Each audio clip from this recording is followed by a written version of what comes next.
Ready हो गया।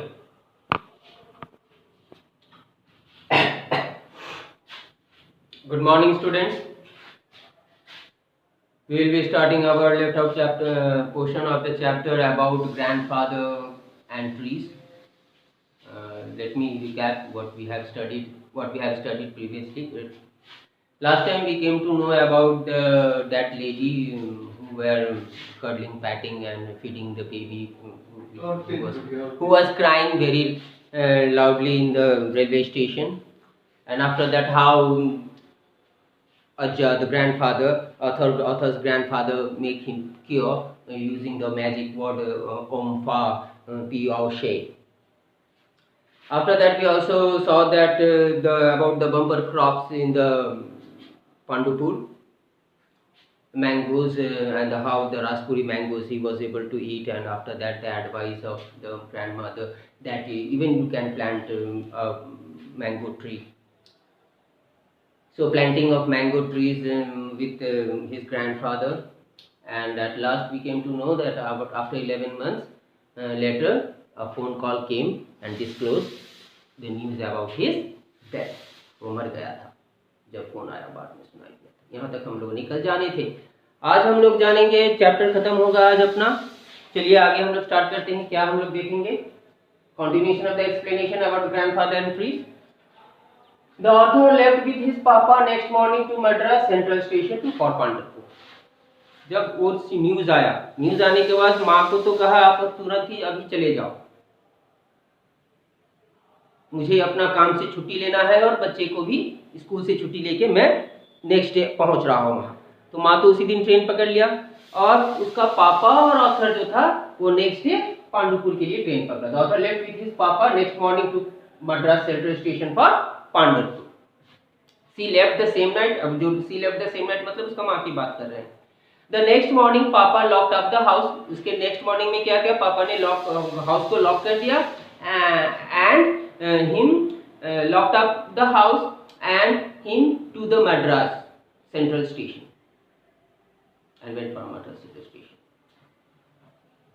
Left with his papa next morning to Madras Central Station for Pandupur. By the time we stepped off the train in Pandupur, अब जब पांडुपुर में हम लोग उतरे, ट्रेन पहुंच गया वहां पांडुपुर में, जब उतरे हम लोग 3 बज रहे थे। It was 3 o'clock in the afternoon, दोपहर का समय था। The day after the phone call had come, मतलब उस दिन के बाद ही हम लोग नेक्स्ट मॉर्निंग ही गाड़ी पकड़ लिए थे ना, तो उसके पहले वाला दिन जिस दिन फोन आया था कि मेरा ग्रैंडपा नहीं रहेगा, तो उसके नेक्स्ट डे जब हम लोग पांडुपुर पहुंचे 3 बज रहे थे, दोपहर का समय था। The day after the phone call had come, I automatically looked up and down the station platform. मैं क्या किया? अपना हैबिट के हिसाब से, आउट ऑफ माई हैबिट, मैं स्टेशन में अप एंड डाउन इधर उधर देख रहा था। कौन? ऑथर। वो क्या देख रहा था कि जब भी मैं पांडुपुर आता था मेरा दादा तो जरूर रहते थे वहां मेरे को रिसीव करने के लिए। आज वो नहीं दिख रहे हैं। Expecting to see my grandfather out of my habit, waiting for me, लेकिन वो तो नहीं रहे थे, मर चुके थे। लेकिन उसका बच्चा जो था वो ऑथर, वो उसको एक्सपेक्ट कर रहा था कि आज भी शायद ग्रैंडफादर मेरे को लेने के लिए आएंगे। With his cherry smile खुद हंसते हुए and his arms, और खुले आर्म्स, आ गए मेरे बच्चा, आ गया मेरा पोता, आ गया। With wide open instead of father, लेकिन उस दिन नहीं आए, वो तो नहीं रहे, अब कैसे आएंगे? तो फिर मैंने क्या किया? इसके अलावा इंस्टेड माय फादर क्या किया? My father and I made our way outside and took an auto. तब मैं और अपना पिताजी बाहर गए, स्टेशन के बाहर जाके ऑटो ले लिया। उस दिन ग्रैंडफादर तो रहे नहीं, तो कैसे आते लेने के लिए?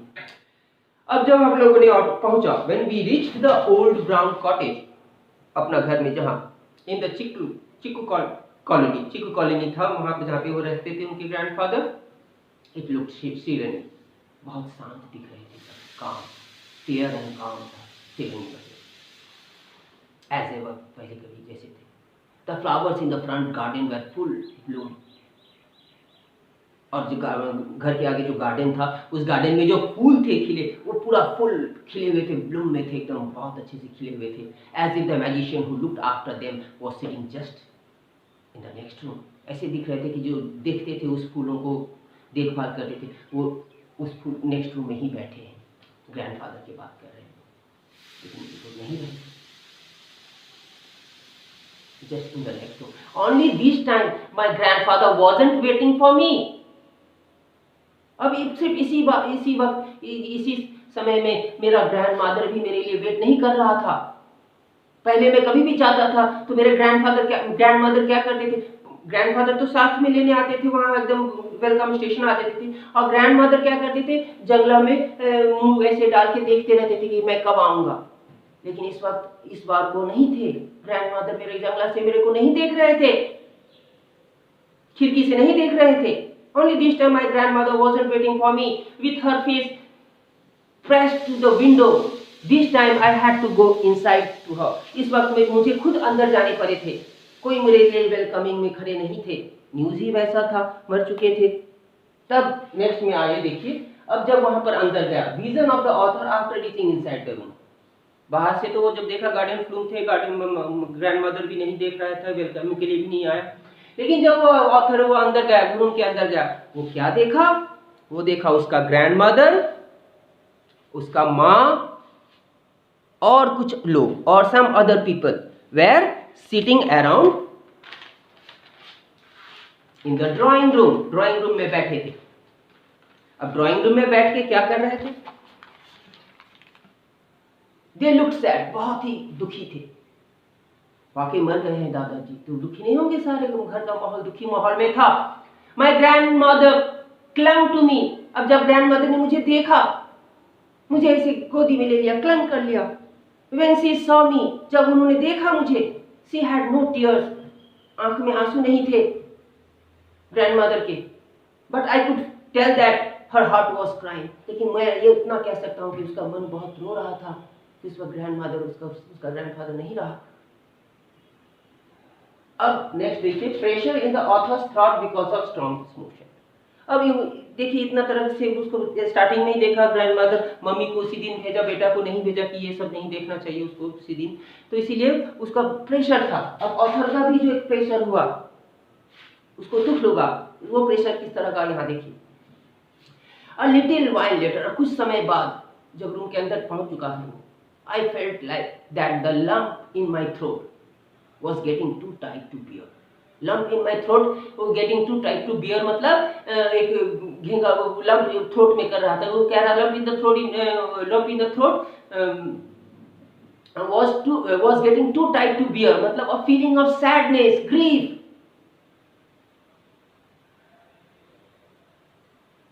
Pressure in the throat because of strong emotion, ये स्ट्रॉन्ग इमोशन के कारण जो कोई प्रेशर आ जाता है, लम्प इन द थ्रोट कह रहे हैं वहीं पे, तो वो फीलिंग ऑफ सैडनेस और ग्रीफ जो था वो उनको बियर नहीं कर पा रहे थे, बहुत ज्यादा दुखी हो गए थे, थ्रोट में ऐसे कह रहे थे, बियर नहीं हो पा रहा था। सो आई गॉट अप, इसीलिए मैं वहां से थोड़ा उठ खड़ा हो गया, and wandered of bye my self, और फिर इधर उधर में विचरने लगा उसी रूम में। इन माई 7 years, मैं 7 साल में I have never seen the house messy और anything out of his place. 7 साल में मैं कभी भी घर का कोई भी सामान इधर उधर मेशी नहीं, कोई नॉइजी कन्फ्यूजन इस तरह का मैं नहीं देखा था, डिसऑर्डर नहीं हुआ था। टुडे वॉज नो डिफरेंट, और आज भी कुछ फर्क नहीं था, इस तरह की ही थी बात। आई वेंट टू अज्जा रूम। अब अज्जा रूम, ग्रैंडफादर के रूम में मैं गया, ये कौन आथर गया। आई वॉज अफ्रेड, मैं थोड़ा डर गया, it would make me cry, मैं शायद रो ना दूं, बट इट डिडंट, लेकिन मुझे नहीं रोना नहीं आया। His bed was neatly made, उनका जो बेड था जहां पे सोते थे अज्जा, उसका ग्रैंडफादर, वो बहुत साफ सुथरा से बिछाया हुआ था। His clothes were hung upon the clothes stand, और उनका कपड़ा भी सब क्लोथ स्टैंड में हंग किया हुआ था, लटकाया हुआ था। just as always, जैसे हमेशा रखते थे।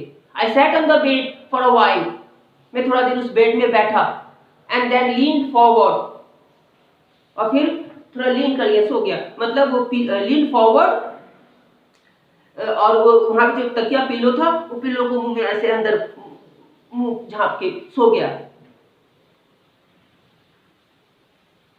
Forward and buried my face in the pillow, और पिलो में अपना फेस को मैं बरी कर लिया, छुपा लिया। It smelled of him, और जब मैं देखा कि वो स्मेल, उसका सुगंध आ रहा था ग्रैंडफादर का, जैसे सुगंध आती है वो पिलो में जैसे सोते थे, तो उस तरह का उसका स्मेल उसको सुनाई दे रहा था उस पिलो से। And seat smells of cotton and summer time, और वो सीट्स जो थे, वो जो बेडशीट, वो समर और कॉटन, समर आ गया है, गर्मी का महीना, इस तरह का कुछ फीलिंग उसका स्मेलिंग आया। And all the things that made me happy, और सबसे अच्छी चीज, सब सारा चीज मुझको खुशी पहुंचाया, जो देखा वहां का सारी चीज किस तरह प्यारी थी। आई गॉट अप, मैं फिर खड़ा हो गया उस बेड से, crossed over to the cupboard, crossed over to the cupboard मतलब कपबोर्ड के पास गया, उनका कपबोर्ड भी था उस रूम में जहां दादाजी सोते थे, तो कपबोर्ड के पास गया एंड ओपनड इट, और कपबोर्ड को मैंने खोल के देखा। There was a wallet, there was his wallet, और उस कपबोर्ड में क्या क्या थे, वॉलेट थे, वॉलेट मतलब पर्स को कह रहे, उनका घड़ी था, इस वॉच, उनका कंघी था, और एक स्टेथोस्कोप थे, वो आला होते ना डॉक्टर को जो, वो थे, ये 4 चीज थे। I found an old black and white photograph of his mother, और अज्जा का, ग्रैंडफादर का एक ब्लैक एंड व्हाइट फोटोग्राफ भी था उनका उस कबर्ड में, whom he had loved very much, जिनको कि वो दादाजी बहुत प्यार करते थे। Then I found an envelope with my name on it, और फिर मैंने देखा कि एक एनवलप भी था मेरे उस कबर्ड में, और मेरा नाम उस पे लिखा हुआ था। किसका नाम? ऑथर का। वो चिट्ठी में कुछ ऑथर के लिए छोड़ के गए, letter to the author from his grandfather. अब ग्रैंडफादर ने क्या चिट्ठी लिखा था उनको, ये हम लोग अब जानेंगे। हम लोग तो ये जानते हैं बहुत अच्छा मैजिशियन था, कितना अच्छा करतब कर लेते थे, फिर कैसे गुजर गए, तो फिर वो क्या चिट्ठी लिख के गए अपना ऑथर के लिए, वो हम लोग जानेंगे। Curious I reach out and pick it up, मैं बहुत ही क्यूरियसली उत्सुकता से जाके वो चिट्ठी लेकर आई, मेरी चिट्ठी मिला है, अब ग्रैंडफादर नहीं रहे, ग्रैंडफादर नहीं रहे। And I return to sit on the bed, और तुरंत वो चिट्ठी लेके मैं बेड में बैठा। Inside there was a letter, और अंदर में उस एनवलप के अंदर में क्या थे? चिट्ठी थे। वो चिट्ठी क्या कह रहा थी? इट सेड डियर अभी, ऑथर का नाम क्या था यहाँ पे? अभी था, ये नहीं भूलिएगा। तो डियर अभी, आई never told you this before, मैं ये चिट्ठी में जो लिखा है वो बात मैं कह रहा हूँ, किसके लिए लिखा है? अभी, ऑथर के लिए, कि ये मैं पहले आपको कहीं नहीं कहा था, I never told you before, but you are a magician too, लेकिन तुम भी एक मैजिशियन हो, बस अभी को कह रहा है। यू डोंट नो, तुम नहीं जानते हो it yet, but as time goes on you will see, लेकिन जैसे समय बीत जाएंगे तब तुम देखोगे कि तुम भी मैजिशियन हो। Now all you have to do is believe it, लेकिन जो तुमको जो सिर्फ करने हैं, तुमको विश्वास करने हैं मन से। It is something have given to you, it is something I have given to you, ये ऐसा कुछ मैं आपको दे रहा हूं। You will do many wonderful things with your gift, और ये गिफ्ट के साथ तुम बहुत ही अच्छा ताजुब वंडर चीज कर पाओगे, वंडरफुल थिंग्स कर पाओगे with this gift. I cannot think of anyone better to whom I can pass on this special power of mine, और मुझे कोई दूसरा ऐसे देखे भी नहीं जिनको कि ये मैं पावर किसी को पास करता, जैसे होते हैं ना कोई पूर्वजों का कुछ चल रहा है, कुछ अच्छा पावर होता है, तो जो अच्छे व्यक्तित्व होते हैं, पात्र होते हैं, उनको वो बता के जाते हैं। गुरु भी कोई अच्छा स्टूडेंट देखता है तो हाँ ये चीज़ कर पाएगा, बाकी तो कुछ में खो जाएंगे, तो वो पात्रता मैं आप में देखा हूँ। ग्रैंडफादर कह रहे हैं अपने अभी को, ऑथर को, so I cannot think of anyone better to whom I can pass on this special power of mine। ये पावर जो मैजिशियन का पावर था, ओम फा पी और शे, जो कहते वो हील कर देते थे, बीमारी ठीक कर देते थे। यूज इट वेल, अच्छा से इसको इस्तेमाल करना, इस पावर को। someday you will be an ever better magician than I was ever, और किसी दिन तुम भी इतना अच्छा मैजिशियन होगा जैसे मैं अभी था। ये चिट्ठी उन्होंने पढ़ा, कौन पढ़ा? अभी ऑथर ने पढ़ा। Clutching the letter close to my chest, और क्लंचिंग कहते हैं पकड़ने को, मुट्ठी से बांधना या कस कर पकड़ना, तो वो चिट्ठी जो मिल गया उसको एकदम चेस्ट में उसको लगा लिया। अरे पापा, मेरे ग्रैंडफादर ने मेरी चिट्ठी लिखी गया है, मुझे तो मैजिशियन का एक रहस्य बता के गया है और किसी को नहीं बताया। I began to pace the room, और मैं पेस करने लगा रूम में, इधर उधर चलने लगा। माई हार्ट वॉज सिंगिंग, और मेरा दिल जो था गाने लगा। आई फेल्ट, और फिर मुझे सडनली लगा, I felt like my grandfather had come back to me, कि मेरा ग्रैंडफादर जो मर गए वो मेरे पास आ गए। He had come to live inside me. कहाँ आ गए? वो आ गए मेरे अंदर रहने के लिए। वो चिट्ठी के बाद जो उनका माहौल, स्टेट ऑफ बीइंग मेरा ऑथर का। The next morning I woke up to the sounds of birds creeping happily. अब चिट्ठी लिख के सो गए सारे, बात हो गई. सो के जब नेक्स्ट मॉर्निंग उठा हुआ था, तो I walk to the sounds of birds creeping happily. जब चिड़ियों का चिंचाहट होता है, वो सब चिंचाहट सुन के सुबह का माहौल में देखना, बहुत क्रीपिंग बर्ड्स होते हैं, तो वो सुन के उनका नींद खुल गया. इन द बैकयार्ड, बैकयार्ड में बहुत चिड़ियों की चिंचाहट से उनका नींद खुला. Suddenly I remember something I had forgotten to check. अचानक मैं भूल गया कि एक चीज मुझे याद आ गई जो मैं भूल गया था. क्या चीज उनको याद आ गया जो भूल गया था? आई jumped out of bed and ran through the house out through the back door into the garden where Ajja and I had planted the trees. भूल क्या गया था? पिछले समर में जब वो वेकेशन के लिए आया था, तो याद है आपको, मैंने कहा था दोनों मिलके एडवाइस है कि तुम भी पेड़ आम का पेड़ उगा सकते हो. बम्पर क्रॉप देख के राष्ट्रीय आम खा के उनको भी वही बीज जाके बो दिया था मट्टी में. तो ग्रैंडफादर के साथ वो बोआ था. तो वो पेड़ को जो देखा, मुझे देख कर तो मेरा पेड़ कैसे उगा है, 1 साल तो बीत गए. प्रीवियस समर में उन्होंने प्लांट की थी वो मैंगो ट्री. और जब ये बात देखने को गए वो, माय ग्रैंडफादर वाज राइट, मेरे ग्रैंडफादर दादाजी सही थे. वो देख के, पेड़ को देख के कहा, it was full of mangoes. वो पेड़ बड़े हो चुके थे और पूरा मैंगो से लदे हुए थे, पूरा आम भरे हुए थे उसमें. आई स्टूड अंडर इट, उस पेड़ के नीचे में खड़ा हुआ, एंड लुक्ड अप, और ऊपर देखा, इनटू हिज ब्रांचेस अबव, वो ब्रांचेस के सारे देखे. It was the tallest in the world, और ये चीज वर्ल्ड में सबसे टॉलेस्ट ट्री थी, बड़ी थी. इस तरह का उन्होंने बात कही. तो यहाँ आपका चैप्टर खत्म हुआ है. ये देखिए इस तरह से वो देख रहा है. ये आम का पेड़ है, पूरा लदे हुए हैं, जो उनके दादा के साथ उन्होंने प्लांट किए थे, और नीचे खड़े होकर वो सारे देख रहे